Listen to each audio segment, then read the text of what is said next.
Derivadas de las últimas capacitaciones que he dado en el último mes o mes y medio a través de mi canal de YouTube, me han llegado una cantidad más que importante de preguntas, las cuales voy a tratar de responder. He hecho una breve referencia de casuística vinculada con las mismas. Estas respuestas, no obstan, y por el contrario, sugiero que cada una de las instituciones o cada uno de ustedes que están viendo este video hagan las consultas con los profesionales, abogados, contadores, etcétera, de confianza de la institución. Las referencias que voy a hacer y las respuestas que voy a dar simplemente tienen la opinión de quien les habla y obviamente no constituyen ni por asomo verdad revelada alguna. Simplemente me permito que, como han compartido conmigo estas capacitaciones, dar respuestas a las preguntas que me han llegado a dicho canal de YouTube. Primeramente quiero referenciar algo que creo que es sumamente importante, que es la prelación normativa que deberemos de tener en cuenta para el análisis de las distintas situaciones que se vayan generando. Privilegiar en este aspecto las normativas sanitarias, como así también las normativas de emergencia en lo que hace a la salud, que el Poder Ejecutivo Nacional vaya efectivamente dictando. En segundo lugar, la normativa laboral, obviamente aplicable al caso, y finalmente la normativa educativa, es decir, aquel conjunto de normas que el Ministerio de Educación Nacional de la provincia o de la Ciudad Autónoma de Buenos Aires dicte, y las reglamentaciones que la Dirección General de Educación de Gestión Privada, o como se le llame en cada jurisdicción, pueda ir determinando. En este sentido, el vínculo con las autoridades educativas, insisto, siempre lo he dicho, debe revestir fundamentalmente tres características que son consagradas en términos generales, pero son de aplicación por la doctrina social de la Iglesia. Me refiero al principio de autonomía institucional, al de respeto entre ambas gestiones y a la mutua colaboración. Si logramos equilibrar precisamente estos tres conceptos, las relaciones y la aplicación de las indicaciones que se vayan dando van a dar el resultado óptimo. Vayamos entonces a algunas de las preguntas que me han hecho.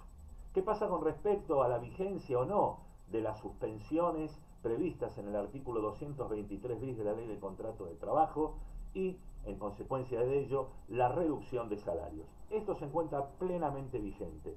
Ha sido renovado por los distintos decretos de necesidad y urgencia. En el ámbito educativo no tenemos acuerdo marco específico para la actividad, por lo cual debemos recurrir al acuerdo marco que suscribiera la CGT con la Unión Industrial Argentina. En este aspecto tengo una mala noticia, al menos al momento de la grabación de este video, 29 de octubre. La Sala Sexta de la Cámara Nacional de Apelaciones de Trabajo, en un reclamo particular, ha considerado que dicha reducción establecida por el decreto de necesidad y urgencia y los acuerdos marco es inconstitucional y por tanto ha ordenado al empleador, en ese fallo judicial, a hacer efectivo el pago de todos los descuentos de ese 25% que hubo realizado. Esperemos, este tema seguramente irá a la Corte, que se resuelva en favor de esta medida que es de emergencia y que nadie aplica motu propio por gusto o por placer, sino por extrema necesidad. La segunda pregunta tiene que ver con el personal esencial. ¿Qué obligación tiene o no tiene? Llama poderosamente la atención que el último decreto de necesidad y urgencia, me refiero al 814 de 2020, publicado en el Boletín Oficial el lunes pasado, 26 de octubre, ha eliminado el inciso 31 del artículo 11 que definía cuáles son los trabajadores esenciales. En ese inciso 31 estaba el personal docente y no docente. En el decreto anterior, dicho personal estaba considerado personal esencial. Entiendo que la interpretación, en atención a que las escuelas están comenzando a abrir a través de actividades de distinto tipo, entiendo que los trabajadores docentes y no docentes deben ser considerados trabajadores esenciales. La otra pregunta es cómo juega la esencialidad de esta tarea vinculada con aquellos trabajadores y trabajadoras que se encuentren en grupos de riesgo o que cuenten con factor de riesgo.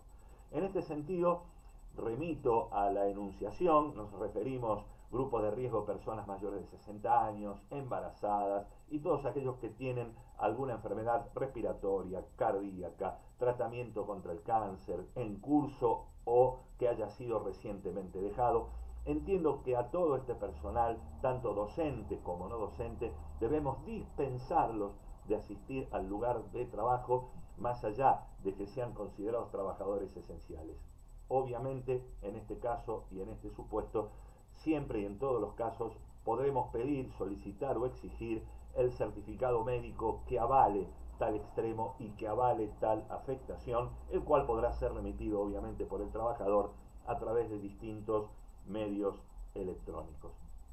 Este marco del trabajador esencial se debe leer siempre en el principio de la buena fe contractual consagrado por el artículo 62-63 de la Ley de Contrato de Trabajo. Es decir, que todo aquel que pueda continuar haciendo su tarea a través de lo que se ha denominado el home office deberá llevarlo a cabo. Recordemos, como dato no menor, informar a la ART todos aquellos trabajadores que han retornado al trabajo presencial, tanto docentes como no docentes, o bien informar a la ART también que ese trabajador que ha retornado a la presencialidad también tal vez continúe con el home office. Esto es muy importante para que la ART cubra eventuales daños derivados precisamente de la prestación del servicio laboral. Recordemos que el COVID-19 es considerado también por decreto de necesidad y urgencia, veremos qué dicen los tribunales, como una enfermedad profesional que deberá ser cubierta y atendida por las aseguradoras de riesgo de trabajo. ¿Qué pasa con respecto a la asistencia de los alumnos? Bueno, con respecto a la asistencia de alumnos sabemos que la misma no es obligatoria, por lo cual aquel progenitor que no quiera mandar a su hijo a la escuela evidentemente estará liberado de hacerlo. Pero yo les doy una complicación más a esta pregunta. ¿Qué pasa si un alumno que está en grupos de riesgo o cuenta con factor de riesgo, a pesar de ello, los progenitores quisieran igualmente mandarlos a las clases presenciales? La normativa es muy clara en este sentido, la normativa educativa es muy clara, prohíbe, establece que bajo ningún concepto aquellos que se encuentren en grupos de riesgo o cuenten con factores de riesgo, los cuales ya he mencionado, no deberán asistir a presencialidad alguna. Ahora bien, ¿qué ocurre si el progenitor, con un informe médico, con un certificado, insiste en este extremo? Algunos consideran que con eso solo alcanzaría a los efectos de que el alumno asista precisamente a las clases presenciales. Yo no comparto esta mirada generalmente en este tipo de cuestiones y tómenlo como una mera opinión profesional.